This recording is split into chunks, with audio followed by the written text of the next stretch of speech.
In this video, we'll show you how to repair common tears and holes in fabric.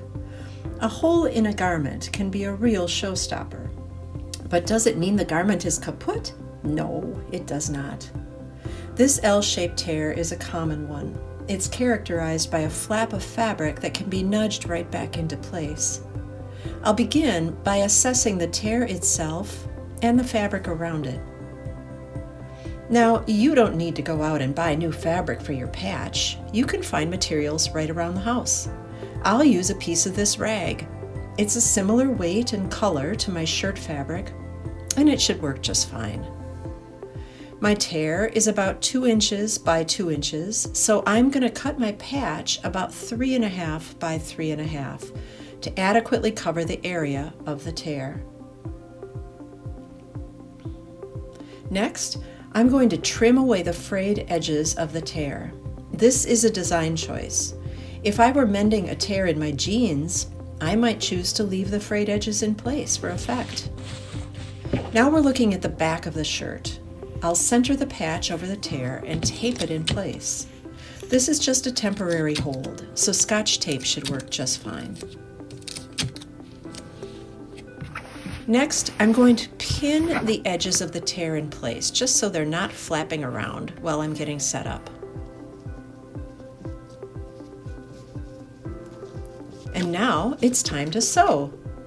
I'm going to box in the tear, basically sewing a square around the tear. Hey, that rhymes. I'd normally use white thread here to make this patch relatively invisible, but I'm choosing pink thread so that you can see my stitching. Remember to remove your pins as you go. You don't want to sew over your pins.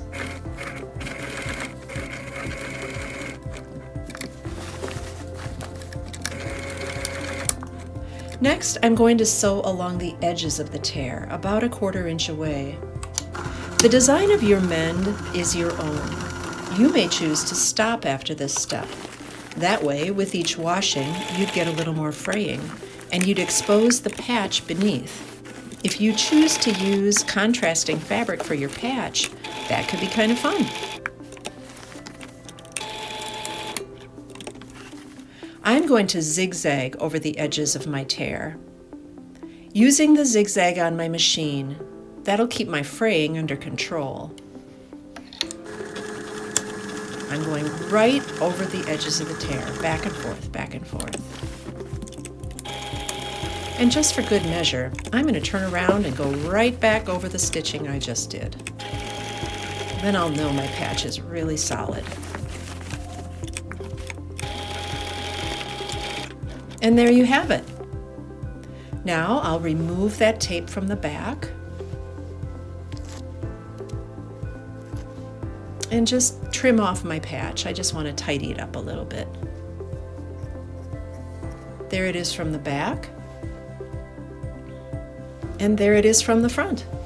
Good job. Now Trish is going to show us how to repair a hole in a knit garment. This hole in Trish's jacket is quite visible, so she wants to be sure her patch matches exactly. To get a good match, Trish cut a small patch out of the interior facing on the jacket. This facing is not a visible part of the garment, and Trish can patch this hole later with a similar fabric, but her patch is a match. She's going to tape the patch in place. And again, this is just temporary, so Scotch tape works great. And you can already see that it matches perfectly. Trish is choosing to use the darning foot on her sewing machine. To use the darning foot effectively, you need to lower the feed dogs. Refer to your owner's manual to learn how to lower the feed dogs on your machine. On Trish's machine, they're lowered using a little dial on the lower right. Now she'll set her zigzag width to 2 and her stitch length to 0. And she's ready to sew.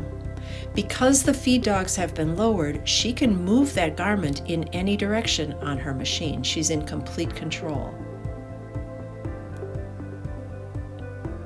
She's going to start by doing a little zigzag circle right around the perimeter of the hole. And now she'll move in and go right along the edges of that hole to keep it from fraying.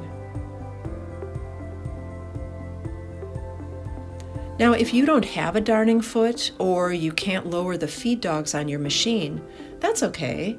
You can use the regular foot on your machine and just zigzag back and forth over the patch using a small zigzag setting.